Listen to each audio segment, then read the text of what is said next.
আসসালামু আলাইকুম প্রিয় শিক্ষার্থী বন্ধুরা, তোমরা সবাই কেমন আছো?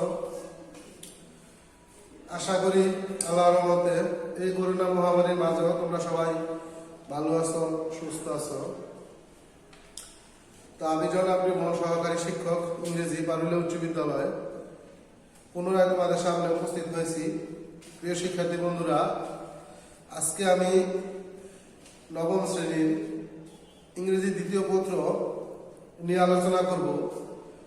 তো তোমরা জানো যে ইংরেজি দ্বিতীয় পত্র একটা লম্বা সিলেবাস। তো এই সিলেবাসের একটা গুরুত্বপূর্ণ একটা অংশ হচ্ছে কি ট্যাগ কোশ্চেন। প্রিয় শিক্ষার্থী বন্ধুরা, আমি আজকে তোমাদেরকে দেখাবো এবং ধারাবাহিকভাবে নিয়ম লিখে দিব যে তোমরা কিভাবে ট্যাগ কোশ্চেনগুলা আনসার করবে।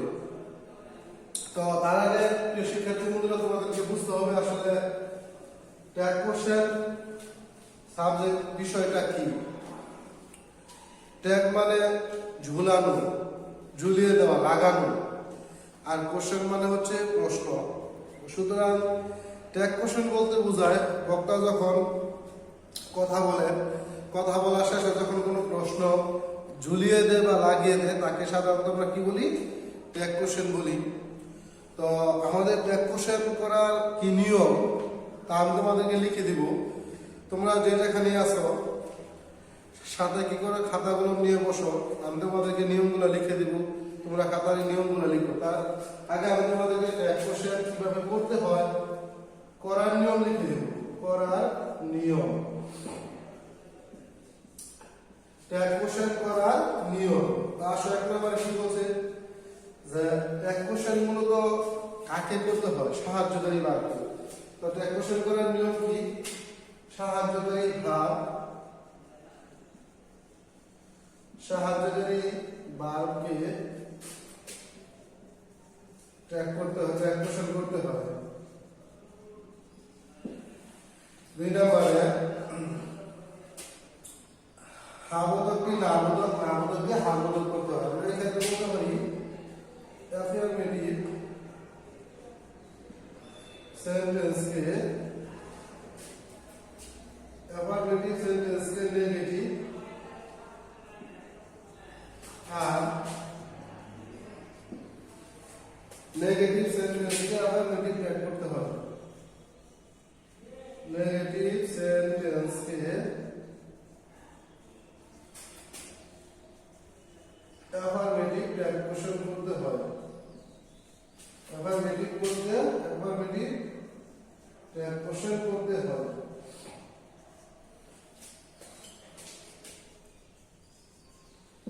অ্যাফারমেটিভ ট্যাগ কোশ্চেন করতে হয়। তিন কি?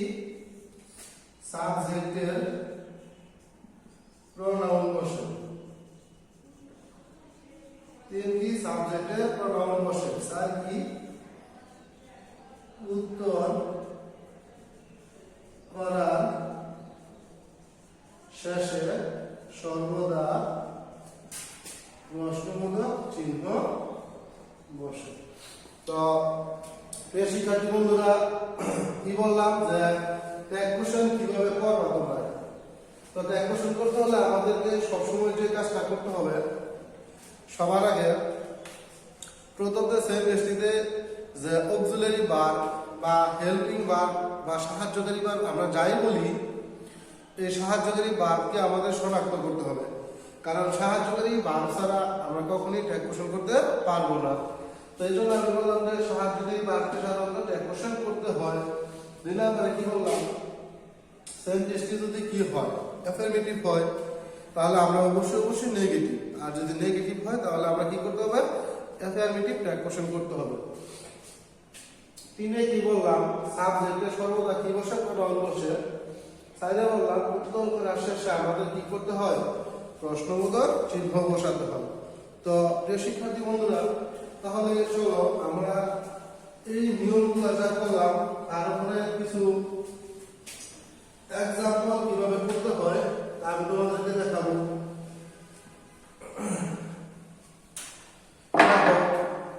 যেমন I have done the work. তাহলে কি করতে হবে আমি বলছিলাম, তোমরা তোমাদের খাতার নিয়মে লিখেছিলে যে আমাদেরকে অবশ্যই সাহায্যকারী ভার্বের ট্যাগ পোষণ করতে হবে। তাহলে এই বাক্যে এটা হচ্ছে কি সাহায্যকারী ভার্ব। তাহলে আমরা বললাম কি সাহায্যকারী ভার্ব। আমি পূর্বে বলেছি যে হাবোধককে নাবোধক মানে অ্যাফার্মেটিভকে নেগেটিভ করতে হবে এবং নেগেটিভ সেন্টেন্সটাকে কি করতে হবে অ্যাফার্মেটিভ ট্যাগ পোষণ করতে হবে। আচ্ছা, তাহলে যেহেতু এই বাক্যটা কি আছে অ্যাফার্মেটিভ সেন্টেন্স আছে, তাহলে আমাদেরকে নেগেটিভ ট্যাগ পোষণ করতে হয়। আর আমি বলছিলাম সাবজেক্ট এর প্রোনাউন, তো আই যেহেতু প্রোনাউন নিজে আছে যেখানে আমরা কি করলাম আই বসালাম। তো এখানে তোমরা আরেকটা এক্সাম্পল দিতে পারো। another example যেমন Corin is playing football. Corin is playing football. লক্ষ্য করো প্রদত্ত বাক্যে ইসটা হচ্ছে কি অক্সিলারি ভার্ব। তাহলে আমরা লিখলাম কি ইজ, বললাম কি হাবোধককে নাবোধক, যেহেতু হাবোধক আছে তাহলে আমরা উত্তরটা করবো কি নাবোধক নট। পূর্বেই বলেছি আমাদেরকে কি করতে হবে যে সাবজেক্টের প্রোনাউন, তাহলে নাউন। এবং এই করিমটা হচ্ছে কি নাউন প্রপার নাউন। তাহলে যেহেতু আমরা জানি করিম সাধারণত মেল পুরুষ, তাহলে আমরা ছেলের বলে তার পরিবর্তে কি বসাতে হবে হি বসাতে হবে। তাহলে আমরা কি করলাম ছেলেদের নামের পরিবর্তে সাধারণত প্রোনাউন কি বসে হি বসে।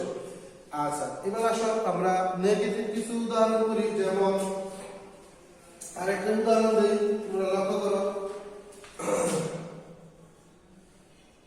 he will not go there, সে ওই জায়গায় যাবে না। আচ্ছা, প্রিয় শিক্ষার্থী বন্ধুরা লক্ষ্য করো উইল হচ্ছে কি অক্সিলারি ভার্ব, তাহলে আমরা লিখলাম কি উইল, আর এই জায়গায় নট নাবোধক শব্দ আছে, তাহলে আমরা বাক্যটা হচ্ছে নেগেটিভ। সো আমাদেরকে কি করতে হবে অ্যাফার্মেটিভ ট্যাগ করতে হবে। সাবজেক্ট আছে কি হি, উইল হি। তাহলে আমরা বুঝতে পারলাম যে কিভাবে হাবোধককে নাবোধক করতে হয় এবং কিভাবে নাবোধক ট্যাগ পোষণকে হাবোধক ট্যাগ পোষণ করতে হয়। তো শিক্ষার্থী বন্ধুরা এই হচ্ছে আমাদের সাহায্যকারী ভার্ব থাকবে। এখন তোমাদের মনে একটা প্রশ্ন থাকতে পারে সাহায্যকারী ভার্ব থাকলে তো আমরা ট্যাগ পোষণ করতে পারবো, যদি সাহায্যকারী ভার্ব না থাকে তাহলে আমরা কি করবো? আসলে খুব সিম্পল, যে সাহায্যকারী ভার্ব যদি না থাকে তাহলে তোমাদেরকে কি করতে হবে তা আমি তোমাদেরকে বোর্ডে লিখে দিচ্ছি। দেখো কি বললাম, আর যদি সাহায্যকারী ভার্ব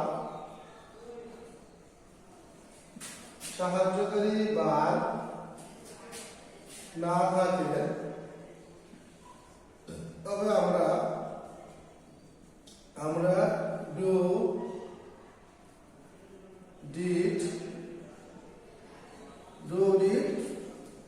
ডাস ব্যবহার করব।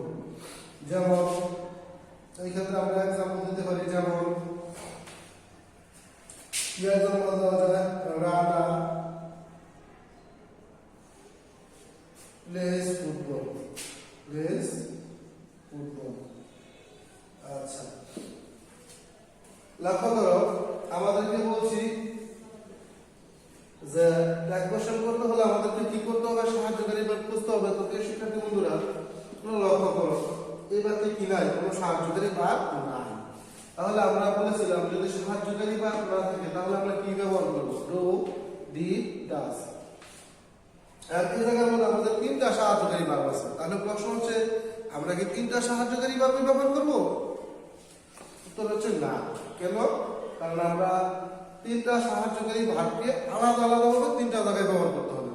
তো দেখো যে আমরা কিভাবে বুঝবো যে আলাদা আলাদা ব্যবহার করতে হয়। তো এক্ষেত্রে কিছু নিয়ম আছে বা কিছু টেকনিক আছে, তোমরা যদি এই টেকনিকগুলো একটু লক্ষ্য করো বা একটু অনুসরণ করো তাহলে তোমরা অতি সহজে বুঝতে পারবে যে আমরা কোন জায়গায় ডু, কোন জায়গায় ডি এবং আমরা কোন জায়গায় ডাজের ব্যবহার করব। আচ্ছা, আসো তাহলে আমরা একটু বলি। তো প্রেজেন্ট ইনডিফিনিট টেন্সে কয়টা যদি থার্ড পারসন সিঙ্গুলার নাম্বার হয় এবং ভার্বের সাথে যদি এস বা ইএস থাকে তাহলে আমরা সাধারণত কি বসাবো? ডাস বসাবো। তাহলে প্রিয় শিক্ষার্থী বন্ধুরা লক্ষ্য করো, এই জায়গায় রানা হচ্ছে একটা প্রপার নাউন, এটা হচ্ছে কি কয়টা থার্ড পারসন সিঙ্গুলার নাম্বার এবং এই বাক্যটা হচ্ছে কি প্রেজেন্ট ইনডিফিনিট টেন্স। তো প্রেজেন্ট ইনডিফিনিট টেন্সের গঠন প্রণালী হচ্ছে সাবজেক্ট প্লাস মূল ভার্বের বেস ফর্ম বা প্রেজেন্ট ফর্ম অবজেক্ট। তাহলে আমাদের নিয়ম ঠিক আছে, এখানে যেহেতু রানা হচ্ছে থার্ড পারসন সিঙ্গুলার নাম্বার, যেখানে ভার্বের সাথে কি হয়েছে এস বা ইএস হয়েছে, তাহলে আমরা কি বসাবো? ডাস। তাহলে বসালাম কি? ডাস।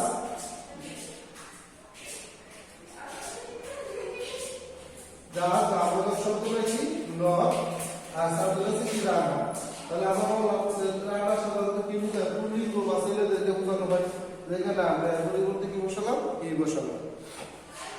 আচ্ছা, তাহলে বাকি হলো কি? ডু আর ডি। এবার আসো আমরা एग्जांपल নাম্বার কি? যেমন Rana play football, play football. এবার লক্ষ্য করো, তা আমরা যেহেতু ডাস ব্যবহার করে ফেলেছি, ডাস আমরা লিখবো না। এবার আসো ডু আর ডিড। তো এই জায়গার মধ্যে নিয়ম হচ্ছে ভার্বটি যদি পাস্ট ফর্ম হয়, কি ফর্ম হয়? পাস্ট ফর্ম হয়, তাহলে আমরা সাধারণত কিসের ব্যবহার করবো? ডিড ব্যবহার করবো। তাহলে আমরা প্লেড আছে কোন টেন্স? পাস্ট টেন্সে আছে, তাহলে আমরা বসালাম কি? ডিড। পূর্বে বলেছিলাম অ্যাফারমেটিভটাকে কি করতে হবে? নেগেটিভ করতে হবে, আর নেগেটিভকে কি করতে হবে? অ্যাফারমেটিভ করতে হবে। এখন যেহেতু প্লেডে আছে কি পাস্ট ফর্মে আছে, আমরা বসালাম ডিড। এখন এই বাক্যটা আছে কি? অ্যাফারমেটিভ, তাহলে আমাদের উত্তর করতে হবে কি? নেগেটিভ। নট আর সাবজেক্ট বলছিলাম রানা হলো কি? হি। ওকে বন্ধুরা, তাহলে আমরা করলাম কি? ডাস করলাম, আমরা করলাম কি? ডিড। আচ্ছা, এবার আসো ডুয়ের ব্যবহার। যেমন দে লে ফুটবল। এবার লক্ষ্য করো, এটা প্রেজেন্ট ইনডিফিনিট টেন্স, কিন্তু কর্তা থার্ড পারসন সিঙ্গুলার নাম্বারও না, বা আমরা জানি মূল ভার্বের সাথে এস বা ইএস থাকলে ডাস বসে।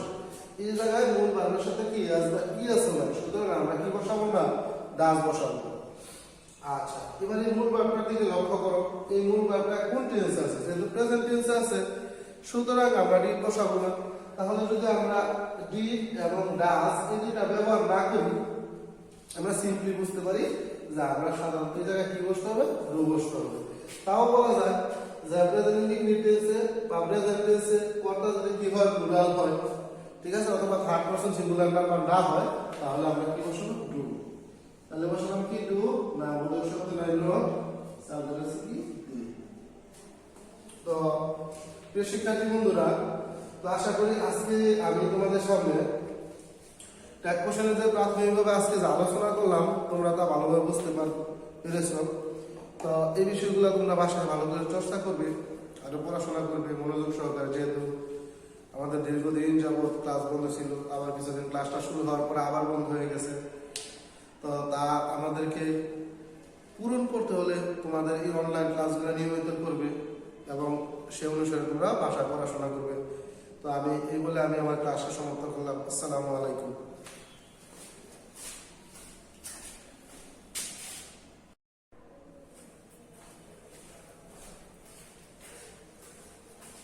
আসসালামু আলাইকুম my dear student, how are you?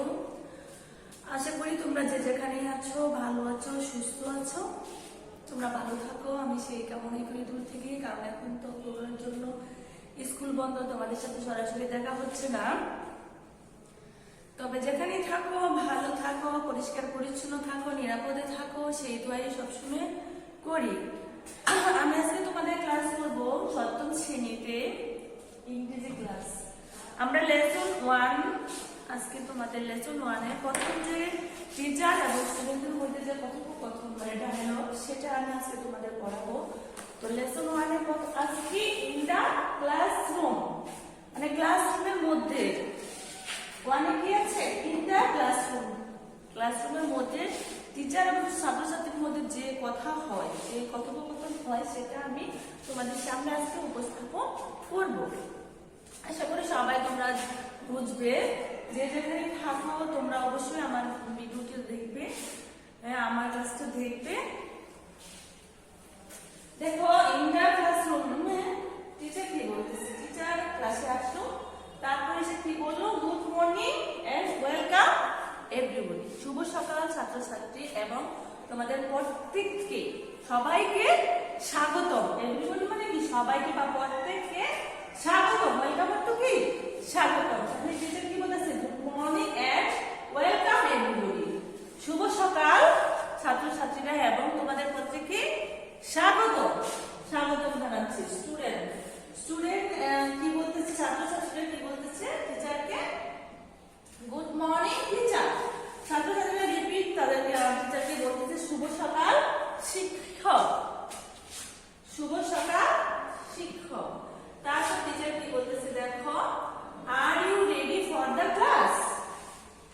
R you, teacher কি বলতেছে, are you ready for the class. Are you ready for the class মানে হচ্ছে, অর্থটা হচ্ছে তোমরা কি ক্লাস করার জন্য প্রস্তুত? তোমরা কি সত্যি ক্লাস করার জন্য প্রস্তুত? তোমরা যে যেখানে থাকো তোমরা সবাই বই খাতা নিয়ে বসো এবং ক্লাস করার জন্য প্রস্তুত হয়ে যাও। এখানে টিচারও বলতেছে, আমি যে কথা বলতেছি সেখানে টিচার একই কথা বলতেছে যে are you ready for the class, তোমরা কি ক্লাস করার জন্য রেডি আছো বা প্রস্তুত? স্টুডেন্টরা কি বলতেছে দেখো, ইয়েস টিচার। সবাই সব স্টুডেন্টরা একেবারে উত্তর দিচ্ছে যে ইয়েস টিচার। এটা তো ক্লাসরুমের কথা, এখন তো যেহেতু তোমরা আমার ক্লাসে নেই, কারণ এখন আমি অনলাইনে ক্লাস করতেছি, তোমরা নিশ্চয়ই বাসায় আছো, কেউ সবাইদের বাসায় আছো, বোনের বাসায়, যেখানেই থাকো আমার ক্লাসটা দেখবে। যেহেতু তোমরা ক্লাস নেই তাই তোমরা তো উত্তরটা তোমাদের সারাটা আমি পাচ্ছি না। যাই হোক, তোমরা যেখানে থাকো সেখান থেকে আমার ক্লাসটা দেখো। তারপর স্টুডেন্ট কি বলতেছে যে ইয়েস টিচার, হ্যাঁ শিক্ষক। তারপর টিচার বলতেছে have you got you new books. Teacher কি বলতেছে, have you got you new books, তোমরা কি তোমাদের নতুন বই পেয়েছো? তোমরা কি তোমাদের নতুন বই পেয়েছো? তারপর স্টুডেন্টরা কি বলতেছে দেখো, ইয়েস টিচার, হ্যাঁ টিচার উই হ্যাভ, হ্যাঁ আমরা পেয়েছি, হ্যাঁ আমাদের নতুন বই কি আছে। টিচার গুড, টিচার কি বলতেছে, গুড খুব ভালো, ভালো। Please remember to bring your English book every day, তোমরা প্রত্যেকদিন কি করবো, প্রতিদিন ইংলিশ বইটা কি স্কুলে নিয়ে আসবে। টিচার কি বলতেছে, please remember to bring your English book everyday, প্রতিদিন তোমরা মনে করে দয়া করে কি করবা, ইংলিশ বইটা স্কুলে নিয়ে আসবা। And speak English with me, কি বলতেছে, and speak English with me, তোমরা আমার সাথে কি, আমার সাথে ইংরেজিতে কথা বলবে। টিচার কি বলতেছে দেখো, and এবং speak English with me, তোমরা আমার সাথে কি ইংরেজিতে কথা বলবে, and with your classmate, এবং তোমার সহপাঠীদের সাথেও ইংরেজিতে কথা বলবে। আশা করি আমার ডায়লগটা তোমরা বুঝেছো, যে যেখানে থাকো সেখান থেকে তোমরা এই ক্লাসটা তোমরা দেখছো এবং আমি যে পড়ালাম তোমরা বুঝেছো। এখন আমি তোমাদের সেখান থেকে কিছু শব্দের অর্থ তোমাদেরকে দিব, ভারী কাজ। আশা করি তোমরা যেখানে থাকো তোমরা ওয়ার্ড মিনিংগুলো লিখে শিখে নিবা।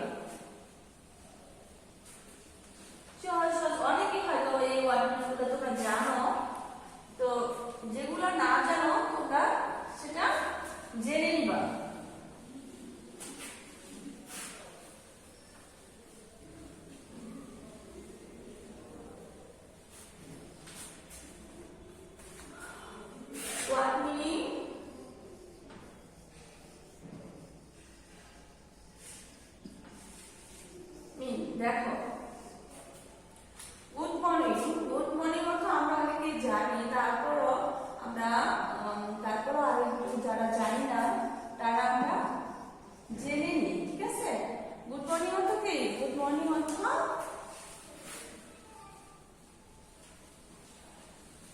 গুড মর্নিং অর্থ শুভ সকাল, শুভ সকাল। তারপর আমরা জানবো রেডি, রেডি আর EADY, রেডি অর্থ কি? প্রস্তুত হওয়া, কিংবা দুইটা অর্থ আছে তৈরি হওয়া, তৈরি হওয়া। তারপর আমরা জানবো নিউ, নিউ অর্থ তো আমরা অনেকে জানি, তারপর যারা জানি না তারা আমরা জেনে নিই নিউ অর্থ কি? নতুন।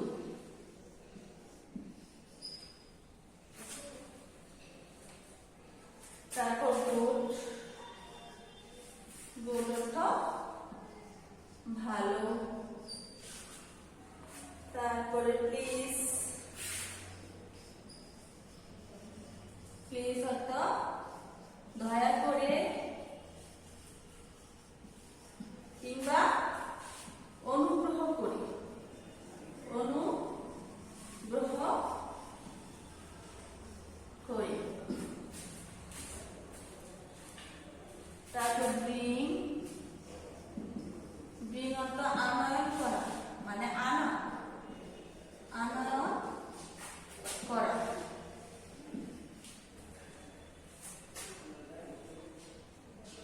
তারপর রিমেম্বার, রিমেম্বার, রিমেম্বার মানে স্মরণ করা, স্মরণ করা।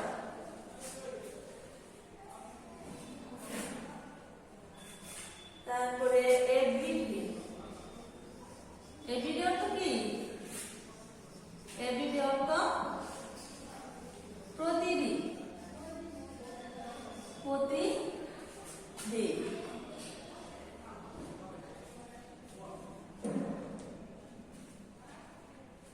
তারপরে ক্লাসমেট অর্থ সহপাঠী, যা আমরা জানি।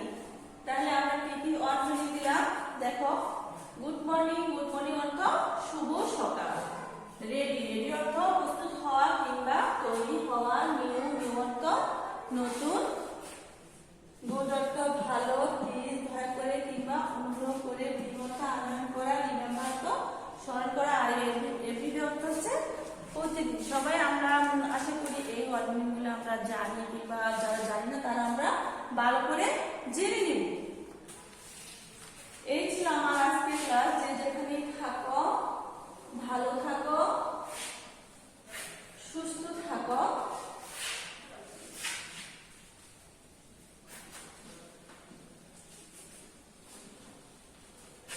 যে যেখানে থাকো ভালো থাকো, সুস্থ থাকো এবং বাইরে থেকে এসে অবশ্যই হ্যান্ড দিয়ে হাত ধোবা, পরিষ্কার পরিচ্ছন্ন থাকবা। এই কামনা করেই আমি আমার ক্লাস শেষ করলাম। তোমরা ভালো থেকো। আল্লাহ হাফেজ।